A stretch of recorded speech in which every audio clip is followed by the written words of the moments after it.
Good morning students, Vivekananda classes में आपका स्वागत है। पिछले वीडियो में मैंने आपको पढ़ाया था यकृत के कार्य, उनको फिर एक बार दोहरा देता हूँ। यकृत के कार्य कौन कौन से हैं? पहला कार्य जो आपके सामने है, यकृत का प्रमुख कार्य है पीत निर्माण करना। पहला कार्य कौन सा था? पीत निर्माण करना। पीत निर्माण में आपने पढ़ा था कि पीत निर्माण में पाचक एंजाइम नहीं पाए जाते हैं, और पीत जो है आपके सामने, पीत में एक तो पीत वर्णक पाए जाते हैं और एक आपके सामने पीत लवण पाए जाते हैं। ये आपके सामने पाए जाते हैं। पीत वर्णक में कौन कौन से आते हैं? तो इसमें आपने पढ़ा है तो बिलीरुबिन आता है, बिलीरुबिन, और एक आपके सामने आता है बिलीवर्णिन। ये दो पीत वर्णक हैं, इनको ढंग से याद करना। परीक्षा में कई बार 1 नंबर के प्रश्न में पूछा जाता है। इन दो पीत वर्णक के नाम लिखिए, तो बिलीरुबिन और दूसरा बिलीवर्णिन। ये दोनों वर्णक हीमोग्लोबिन के विखंडन से बनते हैं। पीत लवण के अंतर्गत सोडियम और मतलब है सोडियम बाइकार्बोनेट, उसके बाद में टोरोकोलेट और टोरोकोलेट के बाद में था ग्लाइकोलेट। क्या था? ग्लाइकोलेट। ये दो आपके सामने पीत लवण है, इनको भी ढंग से याद करना। इसके बाद में दूसरा कार्य था यकृत का यूरिया का निर्माण करना। तीसरा कार्य था हेपरिन प्रोटीन का निर्माण करना। हेपरिन एक प्रतिस्कंदक प्रोटीन है जो रुधिर को जमने से रोकती है। इसके बाद में आपने पढ़ा कि यकृत विटामिन के निर्माण में सहायक है। कौन कौन सी विटामिन का निर्माण करता है यकृत? जो मैंने आपको बताया था, B12 है, D है। ये 3 विटामिन है जिनका निर्माण यकृत करता है। इसके बाद में प्रोथ्रोम्बिन और थ्रोम्बिन प्रोटीन का निर्माण करता है। और इसके बाद में आपने पढ़ाई है ग्लाइकोजेनेसिस है, ग्लूकोज का ग्लाइकोजन में बदलना ग्लाइकोजेनेसिस कहलाता है। अगर मान लीजिए ग्लाइकोजन वापस ग्लूकोज में बदल जाए तो इस क्रिया को हम ग्लाइकोजेनोलाइसिस कहते हैं। यहाँ पर केवल जेनेसिस आएगा, ये लाइसिस का मतलब होता है टूटना, ये वापस ग्लाइकोजन बदल जाएगा। अगर एमिनो अम्ल या शुगर ग्लाइकोजन में बदलती है तो इस क्रिया को हम ग्लाइकोनियोजेनेसिस कहते हैं। तो ये हमने पिछले क्लास में या वीडियो में पढ़ा था। आगे जो हम तीसरी जो पाचक ग्रंथि की बात कर रहे हैं उसका नाम है अग्नाशय ग्रंथि। कौन सी ग्रंथि आएगी? अग्नाशय ग्रंथि। पाचक ग्रंथि 3 थी, दार ग्रंथि थी। दार ग्रंथि के बाद में आपके सामने यहाँ पर जो ग्रंथि आई है वो तीसरी ग्रंथि का नाम है आपके सामने अग्नाशय ग्रंथि। कौन सी ग्रंथि है? अग्नाशय ग्रंथि। ठीक है, अग्नाशय ग्रंथि है ये। अब देखिए आपके सामने अग्नाशय ग्रंथि किस प्रकार की है, तो आप बताएंगे अग्नाशय ग्रंथि मिश्रित प्रकृति के। कैसे प्रकृति के? मिश्रित प्रकृति के हैं। क्यों है कि अंतःस्रावी ग्रंथि 2 रूपों में कार्य करती है। एक तो बहिस्रावी एक्सोक्राइन, और एक आपके सामने था अंतःस्रावी। दूसरी कौन से थे? अंतःस्रावी, इसको हम बोलते हैं एंडोक्राइन। क्या बोलेंगे इसको हम? एंडोक्राइन। अग्नाशय ग्रंथि मिश्रित प्रकृति की होती है क्योंकि बहिस्रावी और अंतःस्रावी ग्रंथि के रूप में कार्य करती है। अग्नाशय ग्रंथि से अग्नाशय रस भी स्रावित होता है, और अग्नाशय रस जो होता है वो पाचन क्रिया में सहायक होता है, यानी पाचन क्रिया में अग्नाशय रस सहायक होता है। इसके बाद में देखिए अग्नाशय ग्रंथि में 2 प्रकार की कोशिकाओं के समूह पाए जाते हैं। एक कोशिकाओं के समूह को हम बोलते हैं एसिनाइका समूह। क्या बोलते हैं? एसिनाइका समूह। पहला है ये एसिनाइका समूह, और दूसरा जो आपके सामने है लैंगरहैंस की दीपिकाएं। ये आपके सामने दूसरा है। तो पहला है एसिनाइका समूह। तो लैंगरहैंस में देखिए आपके सामने दूसरा आता है और एसिनाइका समूह पहला आता है। तो अग्नाशय ग्रंथि में एसिनाई के समूह पाए जाते हैं। ये जो समूह होते हैं ये बहिस्रावी किस प्रकृति के होते हैं? बहिस्रावी प्रकृति के होते हैं। इसके साथ ही एसिनाई का जो समूह होता है वो अधिकांश सहजी उत्तक से बना होता है। किससे बना होता है? सहजी उत्तक से बना होता है। इसके बाद में आता है लैंगरहैंस की दीपिकाएं। लैंगरहैंस की दीपिकाएं इजलेट्स ऑफ लैंगरहैंस। इनको खोजा था, इसलिए इनको हम उनके नाम के आधार पर लैंगरहैंस की दीपिकाएं कहते हैं। लैंगरहैंस की दीपिकाएं अग्नाशय के अंदर देखें तो इसमें छोटी बड़ी कोशिकाओं के 3 समूह पाए जाते हैं, यानी लैंगरहैंस दीपिकाओं का निर्माण 3 कोशिकाओं के द्वारा होता है। पहली कोशिका का नाम है अल्फा कोशिका। कौन सी है? अल्फा कोशिका। दूसरी का नाम है बीटा कोशिका और तीसरे का नाम है गामा। इसको हम डेल्टा भी बोल देते हैं, गामा या डेल्टा कोशिका। ये 3 कोशिकाएं मिलकर लैंगरहैंस दीपिकाओं का निर्माण करती हैं। अल्फा कोशिका, बीटा कोशिका, गामा या डेल्टा कोशिका। अब इसके बाद में देखो, अल्फा कोशिका है तो इससे कौन सा हार्मोन स्रावित होता है? तो इससे ग्लूकागॉन हार्मोन स्रावित होता है। कौन सा हार्मोन स्रावित होता है? ग्लूकागॉन हार्मोन स्रावित होता है। और बीटा कोशिकाओं से आप याद रखेंगे कि इंसुलिन हार्मोन स्रावित होता है। कौन सा हार्मोन स्रावित होता है? इंसुलिन हार्मोन स्रावित होता है, आई। अगर आई को हम बीटा से लगा दें तो सूत्र हो गया बीटाई, बीटा आई। अगर आप हार्मोन को याद रखना है तो ये सूत्र याद रखो बीटाई। बीटाई का मतलब तो हो गया बीटा कोशिकाएं, आई का मतलब हो गया इंसुलिन हार्मोन स्रावित होता है। इसके बाद में अपने आप याद रहेगा अल्फा कोशिकाओं से ग्लूकागॉन हार्मोन स्रावित होते हैं और गामा डेल्टा कोशिकाओं से सोमेटोट्रोफिन हार्मोन स्रावित होता है। मुख्य रूप से सोमेटोट्रोफिन हार्मोन स्रावित होता है। इसके अलावा सेरोटोनिन, गैस्ट्रिन, ये हार्मोन भी गामा या डेल्टा कोशिकाओं के द्वारा स्रावित होते हैं। तो आप याद रखना, अल्फा कोशिकाओं से ग्लूकागॉन हार्मोन स्रावित होता है, बीटा कोशिकाओं से इंसुलिन हार्मोन स्रावित होता है और गामा या डेल्टा कोशिकाओं से मुख्य तो सोमेटोट्रोफिन हार्मोन स्रावित होता है। इसके अतिरिक्त सेरोटोनिन और गैस्ट्रिन हार्मोन भी इसमें स्रावित होते हैं। तो इस प्रकार से हमने पढ़ा है कि पाचन तंत्र क्या होता है। पाचन तंत्र को हम 2 भागों में बांटते हैं, एक को बोलते हैं मानव के आहार नाल और एक को बोलते हैं पाचन ग्रंथियां। तो इस प्रकार से हमने पूरी आहार नाल और पाचन ग्रंथियां पढ़ ली है। अब आगे जो अपना बिंदु है वह है पाचन की कार्य प्रणाली। पाचन की कार्य प्रणाली सबसे जटिल बिंदु है ये।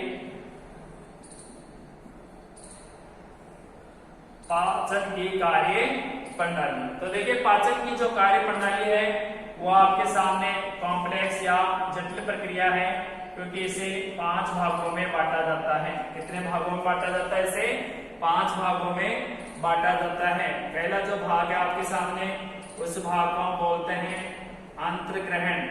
क्या बोलेंगे इसको? अंतर्ग्रहण, इंगेशन। दूसरा जो भाग है आपके सामने, उस भाग को हम बोलते हैं पाचन, डाइजेशन, यानी इसको हम क्या बोलेंगे? डाइजेशन। इसके बाद में जो तीसरा जो भाग है, उस भाग को हम यहाँ पर आपके सामने उसको हम बोल रहे हैं अवशोषण। क्या बोलेंगे इसको? हमें अवशोषण, एब्जॉर्बेशन, एब्जॉर्बेशन। इसके बाद में चौथा जो पद है वह है स्वांगीकरण। स्वांगीकरण या एसिमिलेशन। और अंतिम जो पद है वह है बहिक्षेपण। क्या नाम है? बहिक्षेपण, या इसको बोलेंगे इगेशन। तो इस प्रकार से पाचन क्रिया जटिल प्रक्रिया है। इसे 5 पदों में बांटा जाता है। अंतर्ग्रहण है पहला पद, दूसरा पाचन है, डाइजेशन है, अवशोषण है, स्वांगीकरण है और बहिक्षेपण है। इसके बाद पहले हम पढ़ते हैं अंतर्ग्रहण। किसके बारे में पढ़ते हैं? अंतर्ग्रहण के बारे में पढ़ते हैं। जैसे ही हम भोजन को मुख में या मुख गुहिका में लेते हैं, भोजन को हम कहाँ लेते हैं? मुख या मुख गुहिका में लेते हैं, या मुख में डालना या भोजन को मुख में ग्रहण करने की क्रिया क्या कहलाती है? अंतर्ग्रहण इंगेशन कहलाती है। इसके बाद में देखो ये जो क्रिया है आपके सामने, यहाँ पर दांत, मुख में दांत और जीभ पाई जाती है, ये सब जानते हैं हम। यहाँ पर जो दांत होते हैं, जैसे मान लीजिए पहला आपने पढ़ा है इंसाइजर, पहला कौन सा दांत है? इंसाइजर है। इसके बाद में दूसरा रत्नक है, कैनाइन और प्रीमोलर और मोलर, अग्र चर्वणक है और चर्वणक, ये दांत हैं। तो देखिए आपके सामने इंसाइजर और रत्नक जो होते हैं वो भोजन को क्या करते हैं? काटना और तोड़ने का काम करते हैं। कौन सा काम करते हैं? काटना व तोड़ना, कहने का मतलब है। इसके बाद में जो प्रीमोलर्स है और मोलर्स है, अग्र चर्वणक है और चर्वणक है, ये भोजन को चबाने का कार्य करते हैं। क्या करते हैं भाई?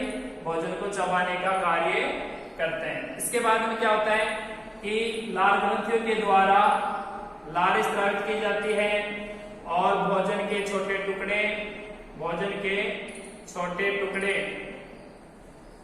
मिलकर एक विशेष प्रकार की लुगदी बनाते हैं, सलरी। और इस लुगदी को हम यहाँ पर यानी मुख कोशिका के अंदर भोजन को क्या कहा जाता है? तो अब इसको हम बोलेंगे आपके सामने बोलस या निवाला। भोजन को हम बोलस या निवाला किसको बोलेंगे? आपके सामने मुख कोशिका में बोलेंगे। यानी अंतर्ग्रहण क्रिया के दो मुख्य पद होते हैं, दो प्रमुख पद होते हैं।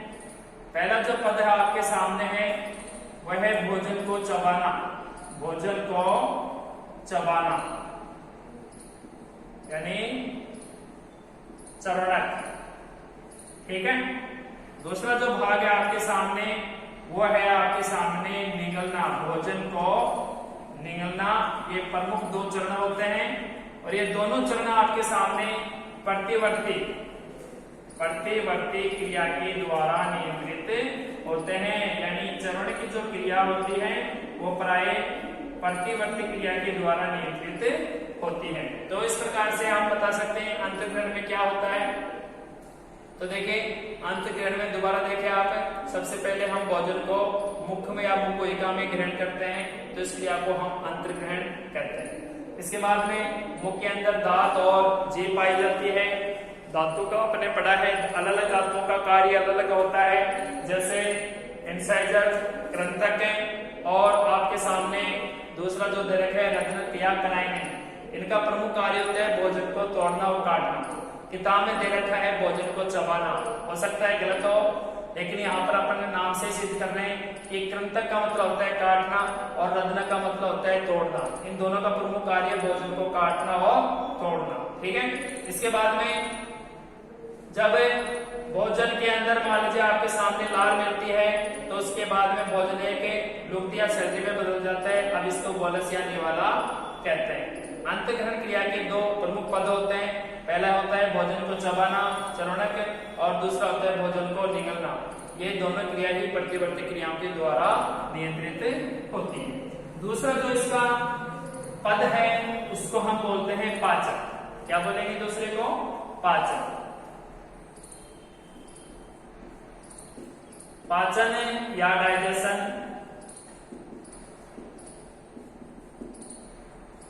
अब आपके सामने देखिए पाचन दूसरा पद है।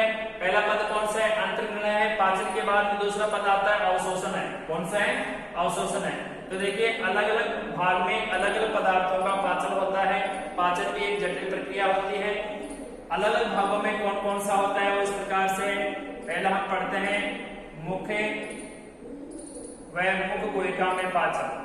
मुख व मुख गुहिका में पाचन।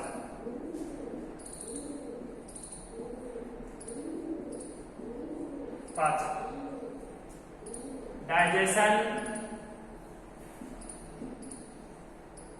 इन्हें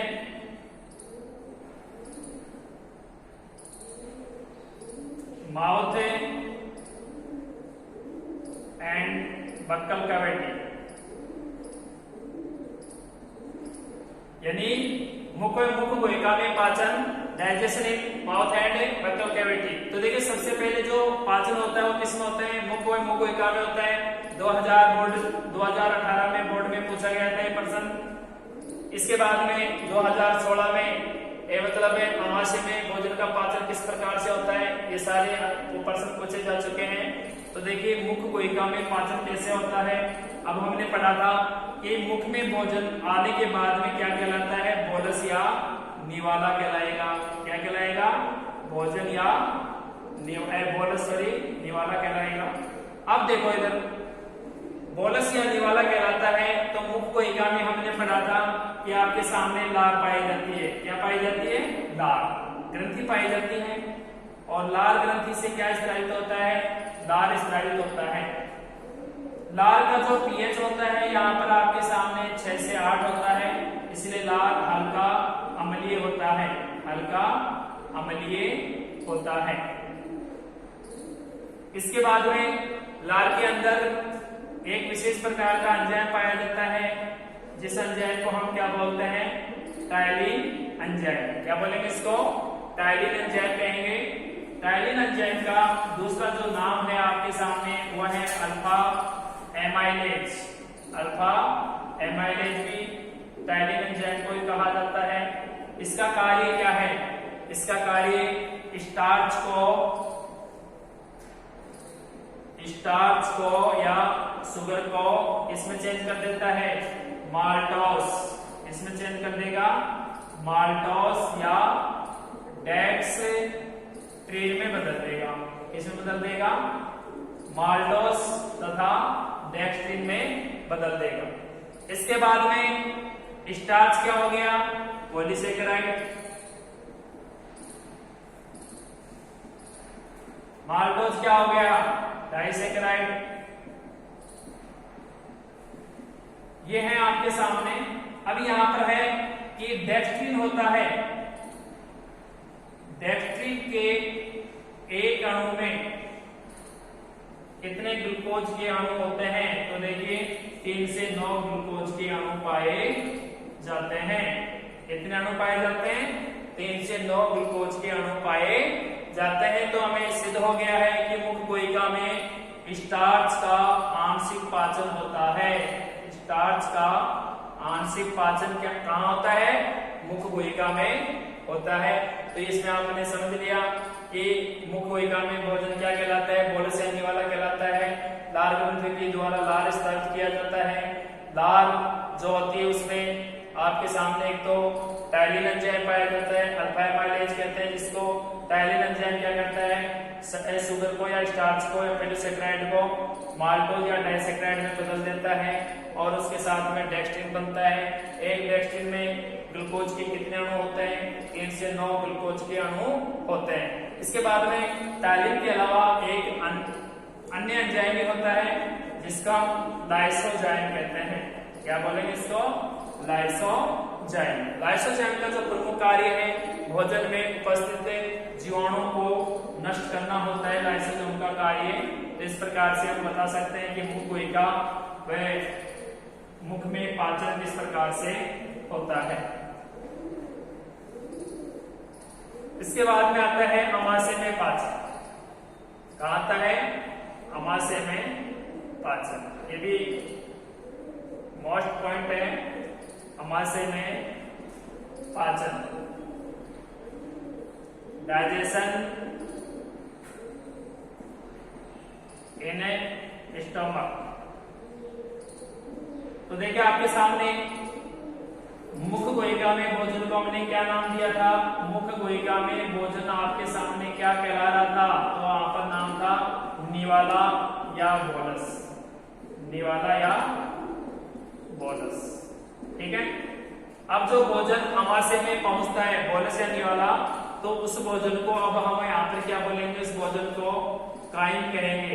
क्या बोलेंगे, इस भोजन को हम काइम कहेंगे।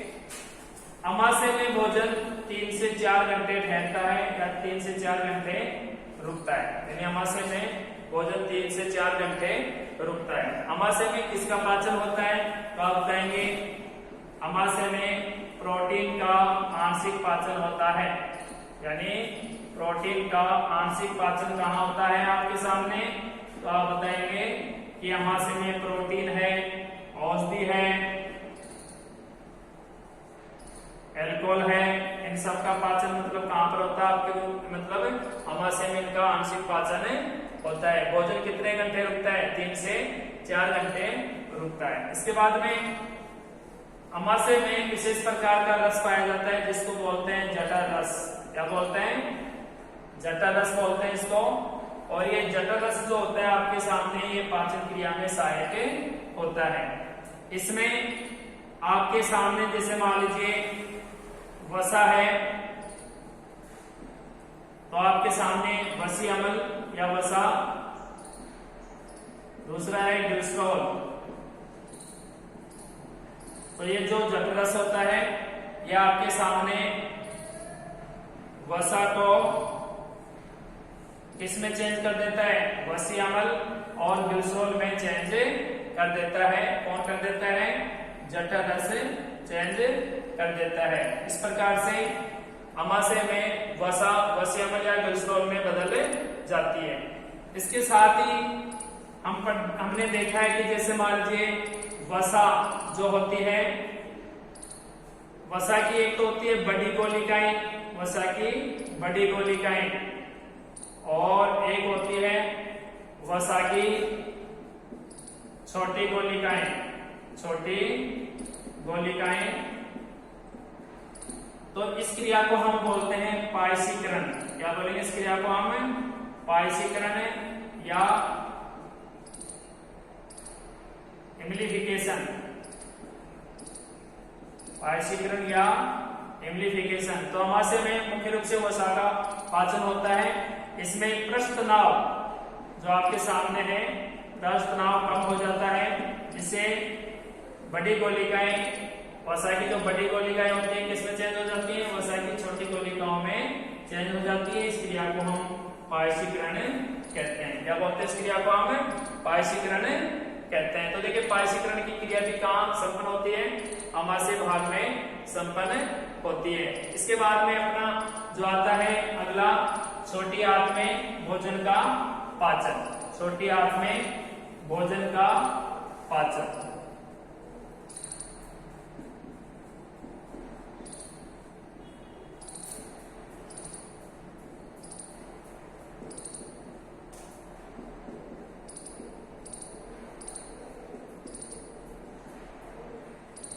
छोटी आंत में भोजन का पाचन। तो देखिए पाचन की जो कार्य प्रणाली होती है वो सबसे ज्यादा कहाँ होती है आपके सामने? छोटी आंत में होती है। यानी पाचन की जो कार्य प्रणाली होती है मुख्य रूप से छोटी आंत में कंप्लीट होती है। देखिए आपके सामने सर्वाधिक पाचन, क्या नाम है? सर्वाधिक पाचन कहाँ होता है? छोटी आंत में होता है। सर्वाधिक अवशोषण कहाँ होता है? छोटी आंत और ग्रहणी में होता है। अवशोषण भी कहाँ हो रहा है? छोटी आंत में। और सर्वाधिक पाचन भी कहाँ हो रहा है आपके सामने? छोटी आंत में होता है। छोटी आंत में पाचन की निम्न क्रियाएं होती हैं जिनके रासायनिक समीकरण यहाँ पर अपन पढ़ेंगे। जैसे मान लीजिए अभी आपने पढ़ा था कि वसा जो है, वसा किस में चेंज हो गई? वसी अम्ल में और ग्लिसरॉल में चेंज हो जाती है। ऐसा जो कार्य करता है वो कौन सा एंजाइम करता है? लाइपेज एंजाइम करता है। क्या कार्य करता है एंजाइम? लाइपेज एंजाइम वसा को किस में चेंज कर देता है? वसी अम्ल और ग्लिसरॉल में चेंज कर देता है। इसके बाद में देखिए आपके सामने एंट्रोसाइट, एंट्रोसाइट कोशिका या आंतरीय कोशिका, आंतरीय कोशिका, इसे एक विशेष प्रकार का एंजाइम स्नायित होता है जिसको हम बोलते हैं पेप्सिनोजन। कौन सा एंजाइम होता है? पेप्सिनोजन एंजाइम होता है। पेप्सिनोजन एंजाइम एक प्रकार का निष्क्रिय एंजाइम होता है जो एंट्रोसाइट कोशिका के द्वारा स्रावित होता है। ये जो आपके सामने निष्क्रिय एंजाइम है, जैसे आपके सामने एक एंजाइम है काइमो ट्रिप्सोनोजन, यानी अलग अलग क्रियाधार पर अलग अलग एंजाइम कार्य करता है। दूसरा जो आपके सामने है वो है इसमें प्रोपेप्सिनोजन।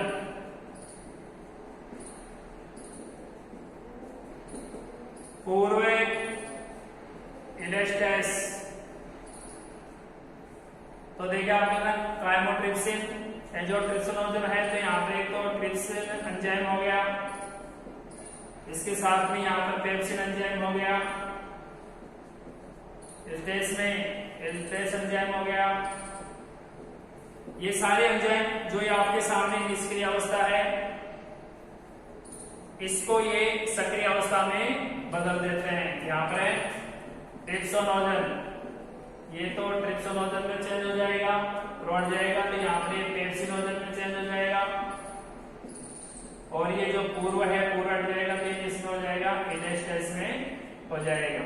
ठीक है, तो ये आपके सामने छोटी आंत में भिन्न भिन्न पदार्थों का पाचन भिन्न भिन्न एंजाइम की उपस्थिति में होता है। ट्राइमोट्रिप्सिनोजन किसे बदल गया, ट्रिप्सिनोजन बदल गया, आपको पूर्व पेप्सिनोजन निष्क्रिय होता है, पेप्सिन एंजाइम की उपस्थिति में किसे बदल जाता है, पेप्सिनोजन में बदल जाता है। पूर्व इलेस्टेस होते हैं, इलेस्टेस एंजाइम की उपस्थिति में इलेस्टिक तंतुओं में बदल जाते हैं। इसे बदल जाते हैं, इलेस्टिक तंतुओं में बदल जाते हैं।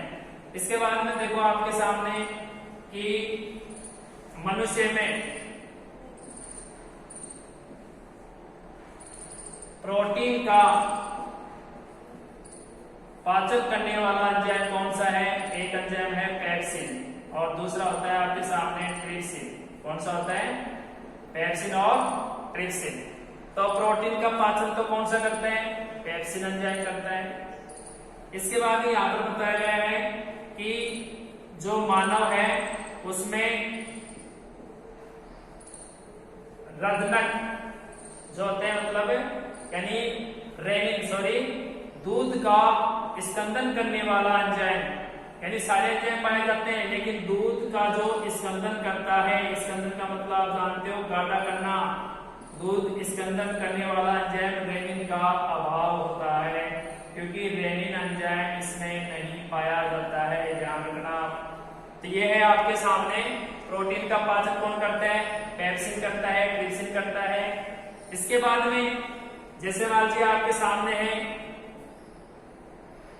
पॉलीपेप्टाइड, क्या नाम है, पॉलीपेप्टाइड।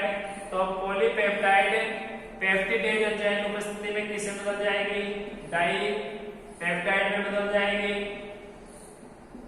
डाइपेप्टाइड दोबारा क्रिया करेगी तो मोनोपेप्टाइड में बदल जाएगी, मोनोपेप्टाइड में बदल जाती है, अल्फा मोनोग्लिसरॉल में बदल जाती है।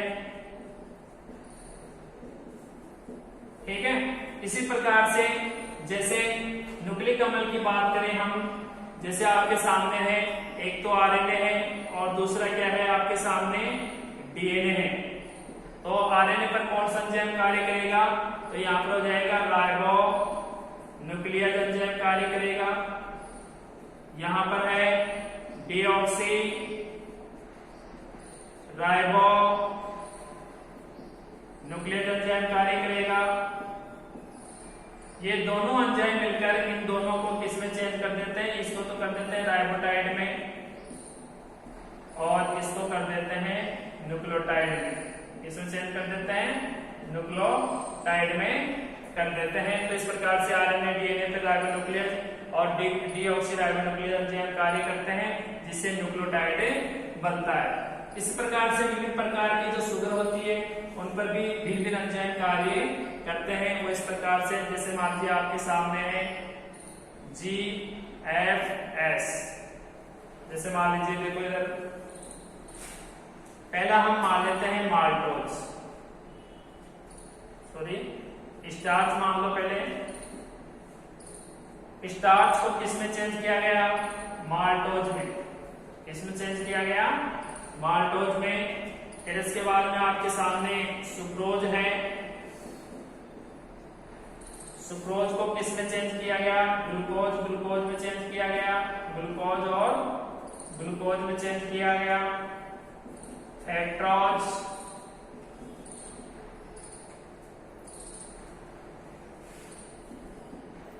यहाँ पर एंजाइम कौन सा कार्य करेगा, माल्टेज एंजाइम कार्य करेगा।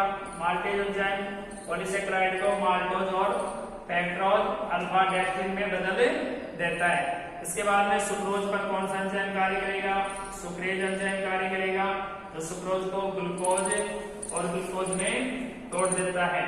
तो आपके सामने देखो सुक्रोज हो गया, और इस प्रकार से अन्य जो शर्कराएं हैं जिनका पाचन केवल उस क्रियाधारक के ऊपर जो एंजाइम कार्य करता है उसके ऊपर निर्भर होता है। इस प्रकार से छोटी आंत में भोजन का पाचन सबसे अधिक होता है। अब आगे जो आपके सामने हम पढ़ेंगे वो पढ़ेंगे अगले वीडियो में।